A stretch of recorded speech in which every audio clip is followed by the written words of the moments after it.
Another session coming up now with airline leaders. Two of them have been up here before. Those of you who are here only half an hour ago would have met one of my panelists. I'd like to invite them back to the stage now. So waiting in the wings to talk about the evolution of low-cost carriers, we have Stephen Greenway from Flyadeal. Stephen's close by. Nice round of applause as the panelists come up, please. Carolina Martinoli, CEO of Vueling. And the third one, who's new to the stage, is we have Juan Pablo Lafosse, CEO of TravelX. You want me to sit here? Just grab a seat, I'll grab this one. How are you? Nice to see you again. I always see him on stage. Absolutely, good stuff. Where would you like to sit? Juan Pablo, I'll just say, just grab those seats there, folks. Okay. Say hi to you, Juan Pablo. Now, Juan Pablo's not leading an airline, but I'm going to tell you in a moment, has lots of airline experience. So we're going to flex the title of this panel a little bit because it's not wholly about the evolution of low-cost carriers. I'm going to start with you, Juan Pablo. Now, a little bit about your background. You may want to elaborate. I know you have substantial airline experience. You shouldn't need to use that handheld mic. It's not necessary. You had experience in Aerolíneas Argentina. You have, I don't know if it's still current, but Flybondi, major low-cost carrier, where you've worked with the toughest of the tough, former Ryanair management, so a lot of airline experience. But I don't know if I'm right to say this. Maybe you're a bit of a legend in your own country, Argentina, because you set up a major travel industry website before setting up TravelX, and I do think you call yourself a serial entrepreneur. Am I fair in my assessment? I mean, you can rephrase that saying that a veteran within the travel industry. Okay. Yeah, I have started when I was like many years ago, when I was 20 years old, that I founded, the first, and this was within the pre-internet. Just a second, can everybody hear? Because I'm finding it a little hard to hear. Yeah. Just make sure you've got full volume on the mics. I think it's just the background. Thanks, okay. Okay, I'll try to speak louder. I founded my first company when I was 20 years ago that became the largest Argentinian travel agency. And then we expanded our operation to the US, Spain, Mexico, and other Latin American countries. And after that, I got into the hospitality business. Then I became Chief Commercial Officer of Aerolíneas Argentinas 2009. That was a quite interesting experience where we have been able to move revenue from less than 800 to over 2 billion in just 4 years, enter SkyTeam, increase RASM like 90%. I mean, it was a pretty interesting stage. And after that, I have created Almundo, that also became like one of the largest Latin American OTAs. Also being involved invested and being involved on the Flybondi launch. That was the first Argentinian low-cost carrier. That was an impressive growth as well. And a few years ago, I basically founded and launched TravelX, where understanding all the airlines' pains and challenges and need to transform, and as you know, everybody's mentioning here on this shift to modern retailing. Basically, we are helping airlines increase their revenues and optimizing the revenues on this post-booking space, where we believe that there's a huge opportunity, and we are getting a lot of traction on the airlines, but mostly we're generating impressive value on the bottom line of the airlines. Basically, our customers today are getting between 1 to 1.6% total revenue increase. So I'm just going to stop you because I want to come in specifically on this. I mean, you've already illustrated your strong and diverse background, but I know we had a chat on video a few weeks ago when we first met in the virtual world as opposed to side by side today. And you know, I'm an ex-revenue management guy myself, and we talked about what you're doing with your business, so I don't want to steal your thunder. Okay. But you know, I love these expressions I'm hearing. As an old timer, like this phrase, post-booking. You know, it didn't exist. Post-booking meant you got your flight. There was nothing else to do. You paid a booking, the seat. We had another revenue management panelist yesterday for pros, and we talked about different revenue flows. We're going to talk about a very specific thing that you're doing with TravelX in a minute. It was just the end. The booking was made. You either got the passengers business or not. But tell us now, you know, what for me would be like the nirvana as a revenue management guy about what you are putting forward with the product proposition of TravelX. I mean, basically what we believe is, on this post-booking space, there is a huge opportunity to increase, revenues and customer satisfaction. So basically what we're doing is, we connect to all the airlines' data, understand, which are, and we can predict, through different predictive models, which are the flights that are going to get fully booked and how much demand these flights are going to spill. Mm-hmm. So basically what we do is we also understand like the bookings and the passengers deliver offers on these high demand peak flights that are spilling, high value passengers, offer to swap, to sell back their ticket to the airline or swap to other spoiled flights that we can predict that we're going to depart with empty seats, incentivizing with an airline credit, and basically this enable to free up those spaces that are sold between 3, 4, 5, 6 times the original fare. So these represent between 6 and 9% increase in revenues on these high demand flights. Let me just add, some thoughts to what you said there.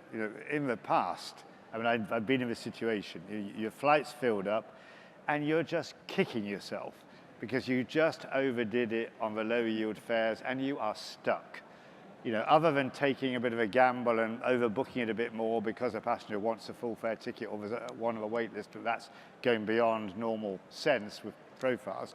There was no solution unless you had an aircraft change opportunity to put more capacity in. But now back to you, the sophistication of how you're doing this. Yeah, basically what we're enabling airlines is to do what we call like continuous booking. I mean, if the flights, each flight has the capability of, besides its capacity, keep on taking that high value, last minute, mostly business traveler that really wants to get into that specific flight and is ready to pay a really high fare to do it. Basically, we're enabling the airlines to do that, and that at the end of the day, it helps. It makes, customer that they can't get into that plane, and they want to, they are happier.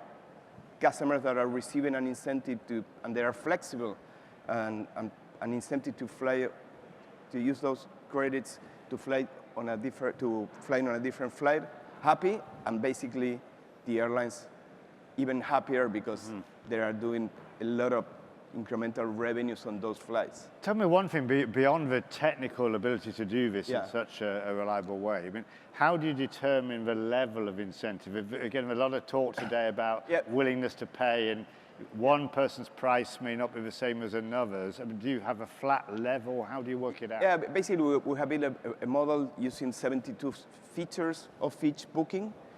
And this means not only the fare that you have paid, but if you're paying one way or return, or you are, how many days in advance you buy the ticket, if you have already checked, or if you have bought any ancillary. I mean, all this data help us to understand what's the right personalized offer to each passenger. And I think this is key because this enables not only to maximize the adoption, I mean, the conversion of the passenger, but the most important one is to maximize the upside on each specific transaction. Absolutely. And you say that you've succeeded already in winning customers. Yeah. I mean, we right now we have customers in the US, Southeast Asia, Latin America, Middle East, coming some customers also in Europe. But the most important thing is not the amount of customers; it's basically their results. I mean, the value that we're generating. As I said, basically, if we, I mean, taking in mind like the industry net profit margins, basically, if we're capable to have between 1 to 1.6% increase on total revenues, that is extremely relevant on our airline customer bottom line. Any ones you want or can quote publicly? I know there actually are a couple of websites. Yeah, for sure. I mean, it's in Mexico, Volaris, Amviva, Spirit in the US, AirAsia, Cebu Pacific, Gold. I mean, a couple of the large Indian and Middle East carriers as well. Mm-hmm. There's another large carriers in the US coming. I mean, it's like traction is being huge in such, I mean, in less than 2 years. I mean, it's been like 1.5 years since we launched our first partner. So we really believe that this has become standard, and we see like this blue ocean on this post-booking on these use cases, but I think that there are many use cases that can be improved, and I think there are many airlines that are playing that game pretty well. Probably, Vueling and Shed and. Do you think it can work as well on long haul and particularly multi-cabin services? Absolutely. As a matter of fact, on airlines that with OLD and that have connecting flights and multi-cabin, the reality is the impact, it can be even bigger. Very, very interesting. Stephen, Carolina, this is not meant to be a sales opportunity directly between the three of you and these two airline guys. What are your impressions of what you're hearing, or other things that you are doing to address this long-standing challenge of when people book what fare levels? Yeah, so I think we are, I agree with you. It's not that you do something and it's done. You have an opportunity to be selling all the time. Mm-hmm. You never know what is the right level. When we were talking a lot about disruption, that also adds to the complexity of everything. So it's the same, and Charlotte was explaining a little bit. We are using a lot of technology to try to get things right, try to use the opportunity, not overdo it, not subdo it. So it's same. I think technology offers a lot of opportunities, but it is true that a lot of airlines have still a very legacy systems. That's an approach to it. Stephen? Agree. I think airlines are pretty woeful at retailing, full stop. We're great at flying aircraft, but retailing in general is, we're just not there. If you have a look at a true e-commerce retailer or m-commerce retailer and you compare what we do, we're behind the curve in a significant way, number one. Number two, just specific to Flyadeal, about 80-90% of our bookings come in the last 20 days before departure. It's a very, very late booking market, probably one of the latest late booking markets out there, I suppose. So that hasn't changed, because I remember in the early days of Flyadeal, I think it's got worse. But it's sweating a week out. You didn't know what was going to happen. Yeah. So managing that in a traditional revenue management way is very, very difficult, and to not have how should I say an ability post booking to be able to manage, manipulate, move, whatever the case may be. It becomes absolutely necessary. You've got to have that capability in the region. So exactly what Juan is talking about, we are offering, as an example, to move customers around post-booking based on demand trends or whatever the case may be, incentivizing them. You just have to. Because, I mean, at the end of the day, with all the best knowledge and even background, we've got other things like, the holiday season is moving always 10 days because of the calendar, always 10 days earlier. So your background data is always moving as well, and is not as reliable as other, say, Western countries, which the holidays tend to be fixed, as an example, more standard. So you're always doing that. But I think that the key thing is, in any case, is just making sure that you continue a dialogue with the customer from the point where they're researching all the way through to they finish their flight. You've got to have that dialogue, whatever transaction you can, and coming in and out with the customer to move them around or to do whatever. And you, in your RevMan, in that Saudi environment, are you using a mix of increasingly automated systems and people, or is it more of one or the other? More systems now. I mean, we have the team, and it's always the way. Well, we're adding 5 aircraft, so we need 2 analysts or something, and I've stopped all of that. You've just got to say, you've just got to put up with what you've got. You've got all the systems in the world. Automate everything you possibly can, and manage by exception. So all of a sudden, your local football team has won a champion, has gone through to the final. Focus on that and maximize that, not the standard Monday to Friday traffic that you would normally have, if that makes sense.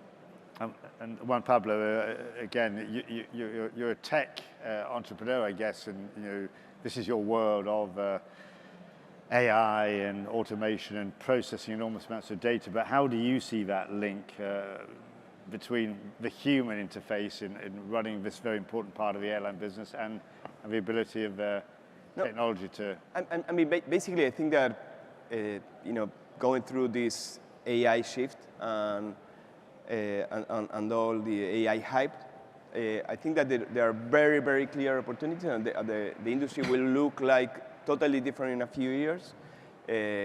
I do believe that probably the low-hanging fruits are much more linked to being able to predict, to better understand the customer, predict the customer behavior, predict the flight behavior, predict the booking behaviors. I mean, all these kind of predictive capabilities are keen to understand how to, as we have just heard Charlotte presented how Vueling is, personalizing their bundles. I mean, there are very few airlines that are doing that, and this is a very clear understanding of how you can better understand, your customers in order to deliver the best offer within that context.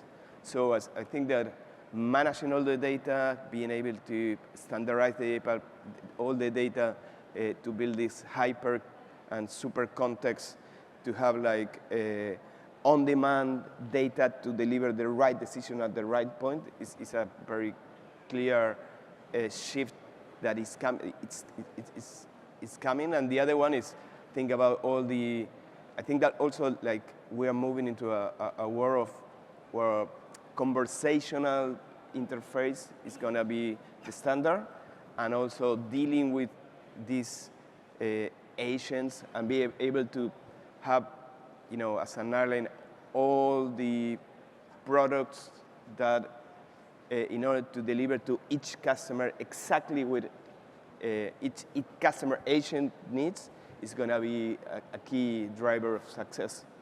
And if I may, the customer is changing. Mm-hmm. So I think there are also changes of behavior. So remember in the past it was you are traveling for business or for leisure. That's not the case anymore. Yeah. People go for one reason and stay for the other.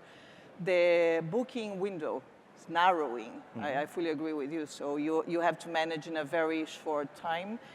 So I think end expectation, I also agree with you, is not the airline expectation, is the retail expectation, and we are not good at it. No. So, yeah.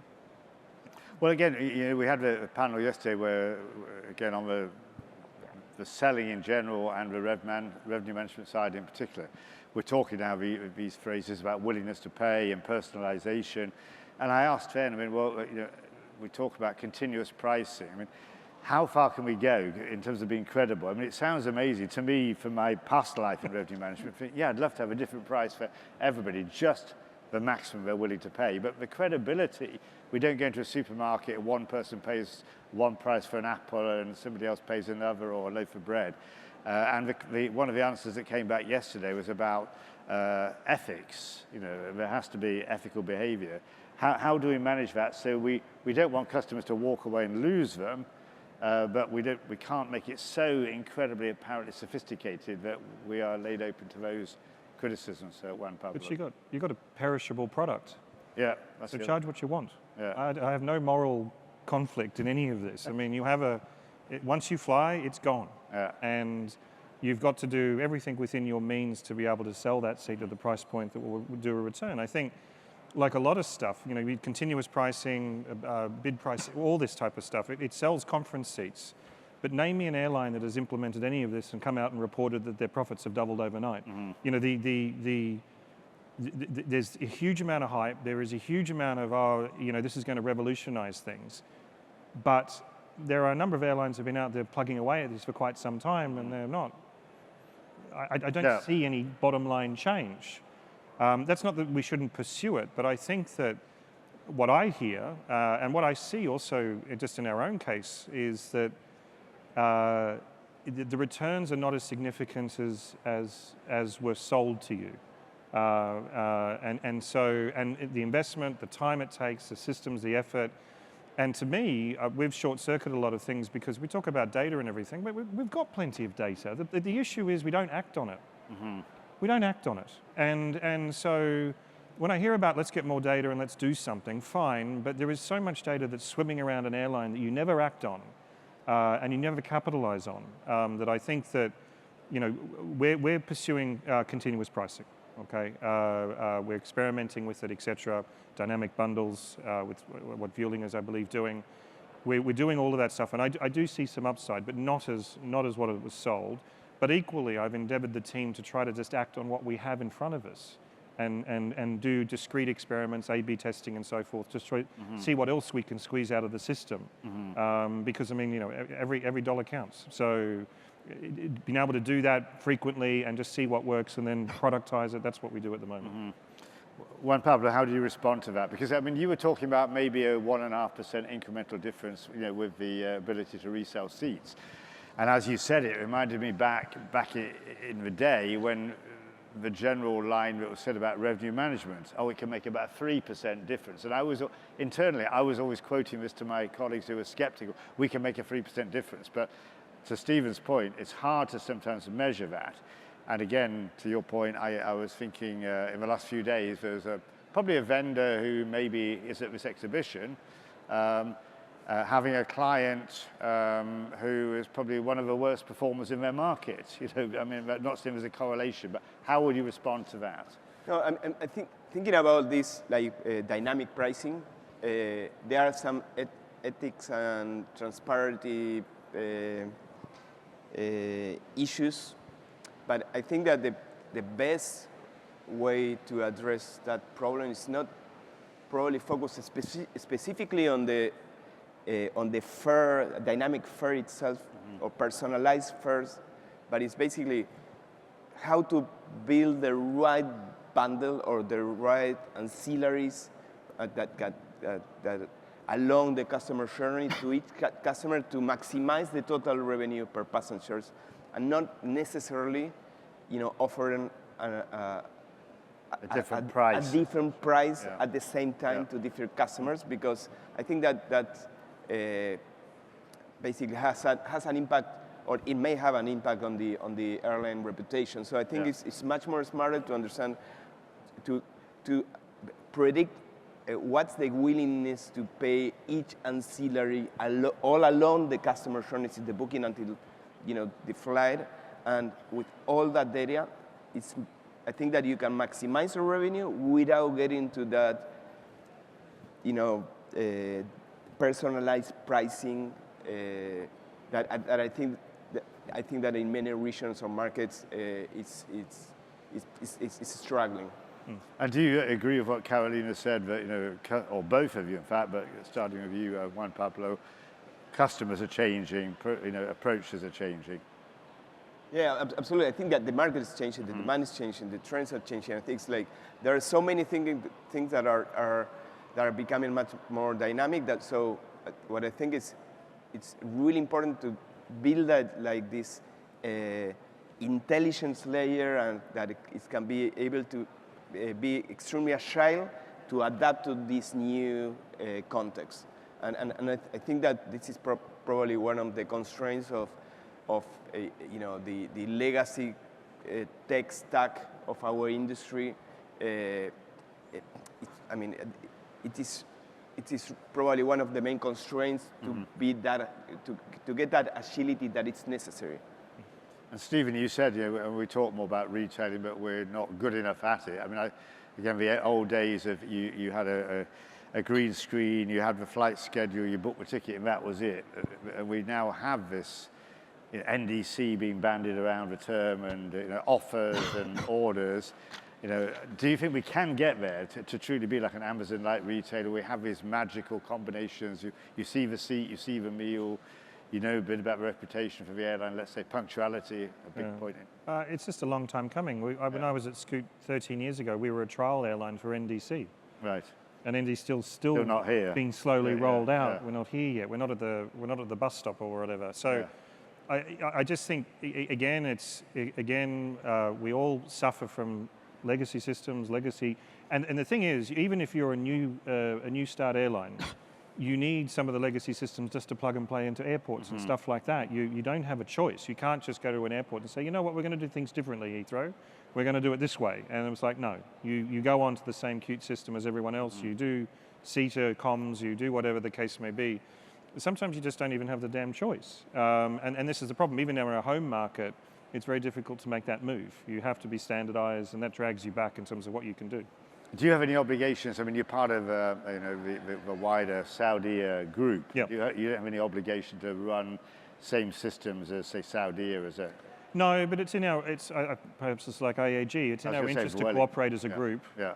And to leverage what you can, and to standardize what you can if it makes sense to do so. And so, yeah, we work closely with Saudi on a range of things that, it just makes sense to do so. But I guess that's also true for Vueling. We were saying in the earlier session you're a low-cost carrier, but what you do or how you revenue manage, I guess, can be quite, and has to be quite different, say, a BA or an Iberia. Well, it is, and the system is, we were saying, we use Navitaire, and the system is different.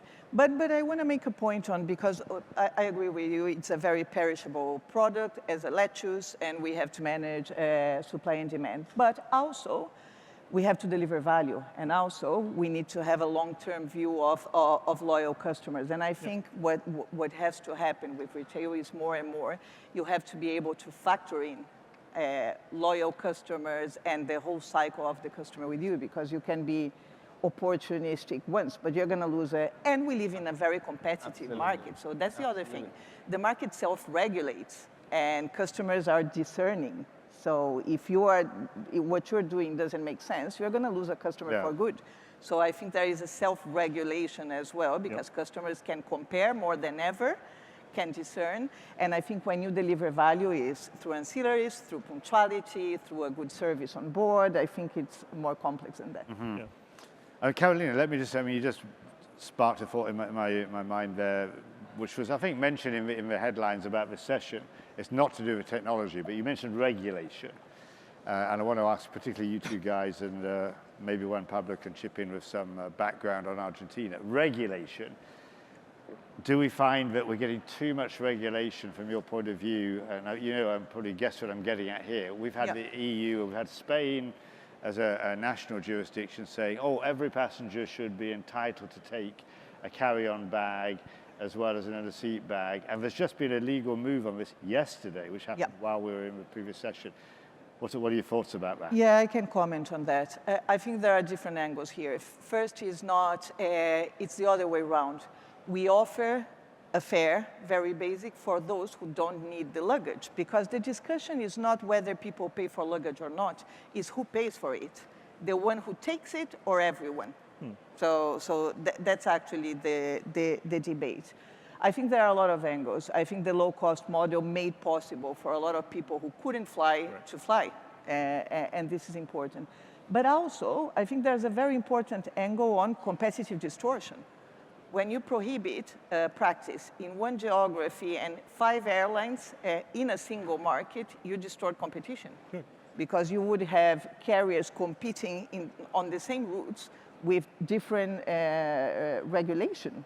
So that doesn't make any sense. So I really welcome the news from yesterday, because Europe is a single market and you need the same regulation applying across all. And then we do tend to have a lot of regulation in Europe as well. We do have a lot of regulation on ESG and many, but yeah. What is it? I was going to ask you if you have this issue in Saudi, Stephen. What is it that, certainly we're speaking here in Europe, that makes politicians feel they have to get so involved and prescriptive about airlines? They don't do that with buses. Don't do it with, I don't know, theatre tickets or whatever. Well, buses tend to be government owned, don't they? The public transport and everything. So the last thing they want to do is put regulations on that cost them money, I suppose. But I truly get frightened when I come to Europe and I see the regulation framework and what goes on. I think it's truly frightening. What's even more frightening is then countries like Saudi Arabia look at Europe as a beacon and sit there and go, well, I'll have that. I'll have that piece of regulation, and then try to transpose it. Like customer rights. Nothing wrong with customer rights, but I think we all think the the legislation here in Europe is flawed. They overly penalize the airlines for stuff that has nothing to do with the airline in some cases. But like Canada, where I worked, and also like the Kingdom in Saudi Arabia, they're taking that legislation and saying, well, you know what, we'll apply it here without adapting and improving. So that always worries me. But I think that what I like about Saudi Arabia is relative light touch in terms of regulation at the moment. Second is they're really very much behind commercial aviation. They want the industry to prosper. The equivalence I give here in Europe, or sorry, not the equivalence, the exact opposite here, look at what Holland is doing with Schiphol. Capacity cuts and caps and excessive taxes and all of this type of stuff, killing off what is one of the country's biggest assets. You don't get that. You've got an ecosystem, particularly a regulatory ecosystem, that is really getting behind you. Very rare that you actually get the regulator come in and sit down with you 4 times a year and say, what do you need? How are we going to work this? I'll give you one example. I don't know what engines you've got. You've got LEAP CFMs? We have a mix. Yeah, have a mix. We have a mix. We all know, I'm not speaking out of school, we all know how the difficulties of engine challenges and so forth that everyone faces. We face even bigger challenges because our engines are half-life. They only last half the time that Vueling's engines would be because of the harsh environment. To get ourselves out of this hole, we have developed with GACA, the regulatory body, an inspection regime and a flexible inspection regime that there actually is no fixed cap on the engines. Each engine has a different shelf life depending on how the durability is. Right. And so we're squeezing more out. I don't know if this is happening anywhere else, but what I've found with GACA is said, okay, we've got an engine issue, we've got the environment issue, we need to figure something out because we're burning through engines so fast we can't replace them. And so we're working very hard with them to have that flexible oversight that really enables us to keep the engines on the wing much longer than normal. If you just had a flat line, it's 2,000 cycles and that's it, remove the engine and off you go, as an example. And just Juan Pablo, drawing on your wider experience in Argentina, or indeed Latin America, what do you see there in regulation? It seemed to me from a distance and less information, certainly in the past, was very regulated, not least from competition. Aerolíneas Argentina, very protected, you wouldn't have had low-cost airlines. But is there the same temptation of politicians to interfere on the kind of things that Carolina and Stephen are talking about? I mean, I truly believe that, I mean, regulations can be something, or should be something that should help the industry and basically should help to protect customer rights. But at the same time, you know, it's very common that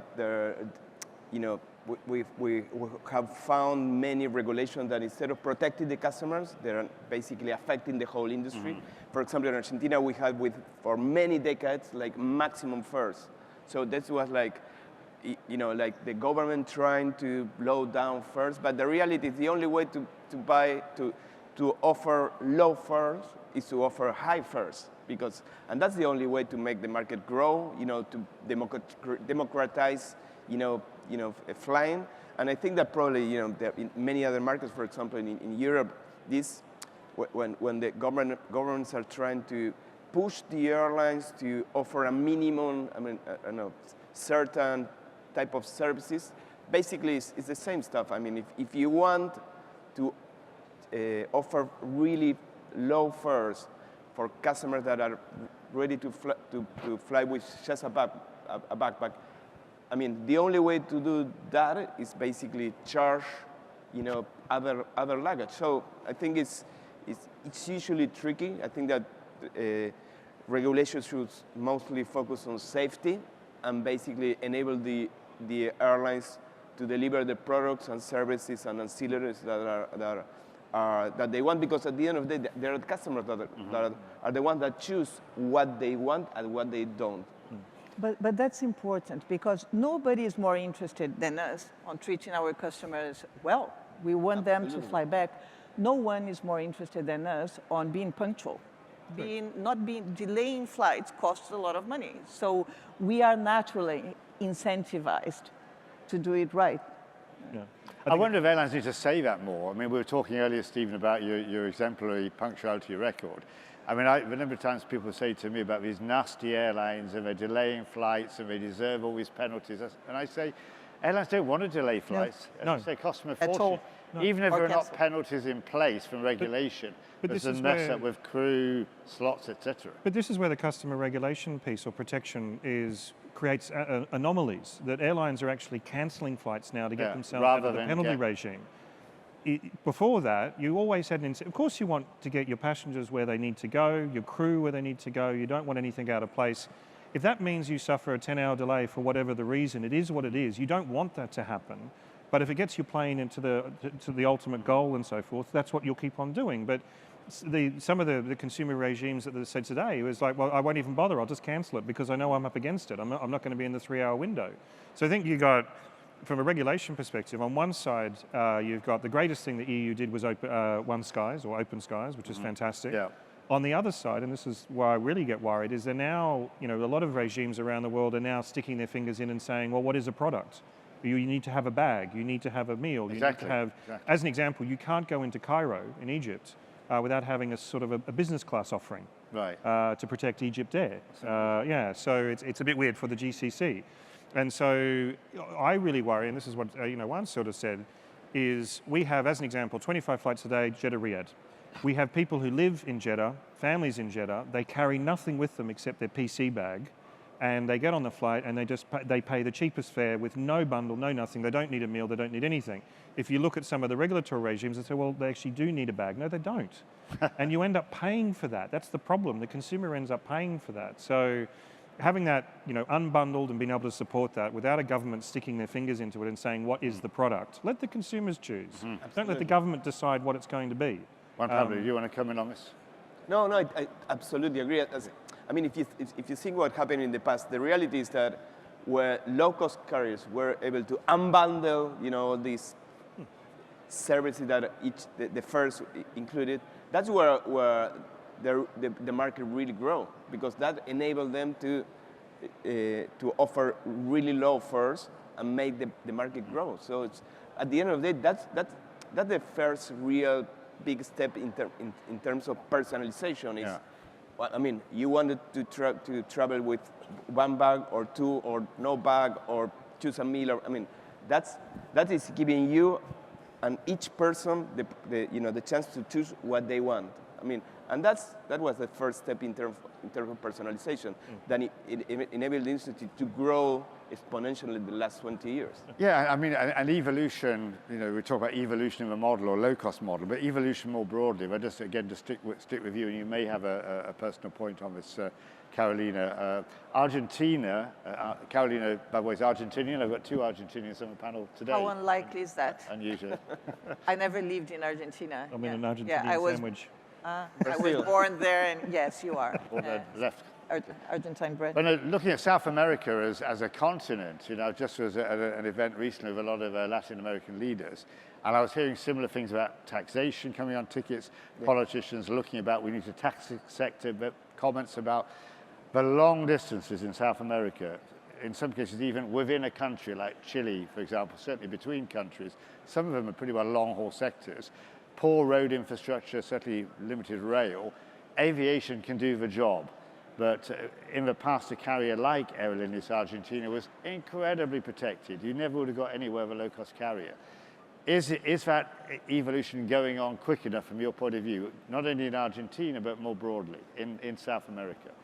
I mean, if you see, what happened not only in Argentina, but that probably was the last one, but in Chile, in Colombia, and Mexico, and Brazil. I mean, you have seen that the average flight per passengers in most of these countries have grown like between 3 to 7x since the mid-90s until now. I mean, there was a need, and probably low-cost carriers were the ones that enable this to happen. And also low per capita income typically, the need to have an accessible price.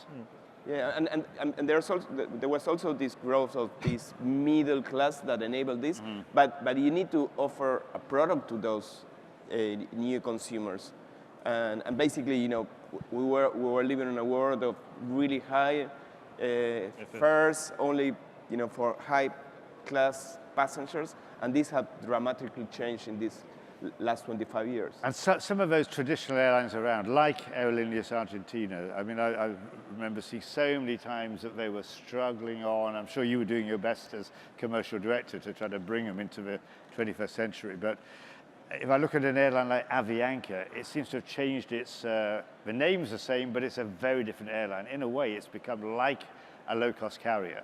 it relies on low income, it's cut back on the amount of space it would offer in business class. I know they would offer, I think, a whiskey, even on a 1 hour flight to everybody. Is that happening with airlines like Aerolíneas, or have they still got some way to go, despite the competition around? I think probably in each country, things have changed totally different. For example, probably in Argentina, it's happening the same thing that happened in Mexico, where you have like a full service carriers around Mexico, and these newcomers like Volaris and Viva. In Argentina, Aerolíneas is the full service carriers, and then you have Flybondi at JetSmart also appearing. Then you have, like, for example, LATAM that have this low-cost model on domestic markets and like full service on long haul. Avianca that have totally shift to a much more full low-cost carrier model. So I think that each country has its differences, but definitely things have changed a lot. And Stephen, a quick one for you, but we didn't manage to cover, again, in terms of innovation and evolution. We didn't say specifically, you've now got not only a large order in for many more 320 family aircraft, but you've ordered long-haul A330s, which come in a couple of years' time. You have long-haul aircraft you're leasing for the Hajj, but this means you're moving into year-round, not religious traffic-specific activity. Yeah, very different market. It's true, long-haul low-cost doesn't work for the most part. The Atlantic, look at Norse as an example, et cetera, et cetera. It works in specific markets. My time at Scoot, China as an example, et cetera. And in any case, I mean, Singapore, Japan was 6 hours. You couldn't do it on a narrow body at the time.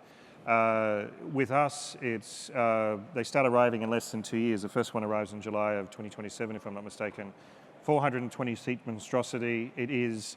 I will be surprised if any Saudi is going to be on that aircraft. It is for labour traffic from Southeast Asia and subcontinent, and religious traffic. And we already have anything between 3 to 4 wide-body wet leases all year round. And that peaks to about 6, 7, 8 aircraft over Hajj. So we already have the operations there. We're already doing it. It's just we do it with other people's planes. So we'll get ours. The economics get better, et cetera, et cetera. But it's just I don't know if you can do it in Spain, but it's specific to our market. We have pilgrimage traffic that is got 2 billion Muslims out there. The center of their religion is in my backyard. So it just makes sense. But again, you can't do it everywhere. It's just specific to the kingdom, specific to Saudi Arabia and what we're doing as a mission set. And maybe one last one. I mean, Pablo, you mentioned it. I think it's Cebu Pacific's one of your clients, and they're partnering with you. You are taking some of their aircraft to a resource with summer peak.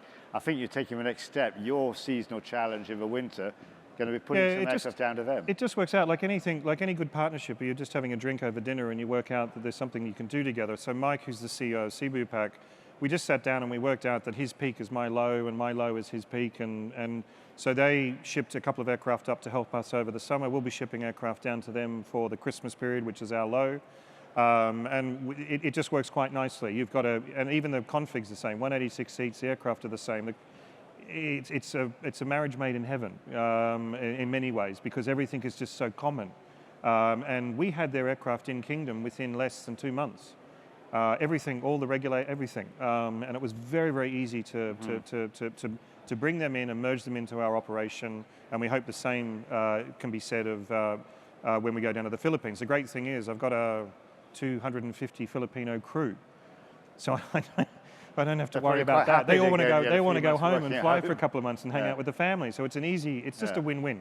But it's rare to get that, because a lot of LCCs are very parochial and they don't like working with anyone, and we're always alone. And look at Ryanair and everything. But in this instance, we're just lucky. There's just a common culture, very similar product and everything like that. So we're making it work. And did I see? I mean, that seasonal challenge, it not only applies to aircraft but people. Did I see that some of your crew can train as tour guides? Yes. In the off season? They're tour guides in the off season for the Saudi Tourism Authority. Yeah, we're looking at different things. A bit of innovation there. Yeah. Carolina, we're nearly out of time. Last word to you. I mean, seasonality, I know, is something that Vueling has had to wrestle with for a long time. What progress are you making? How are you doing it?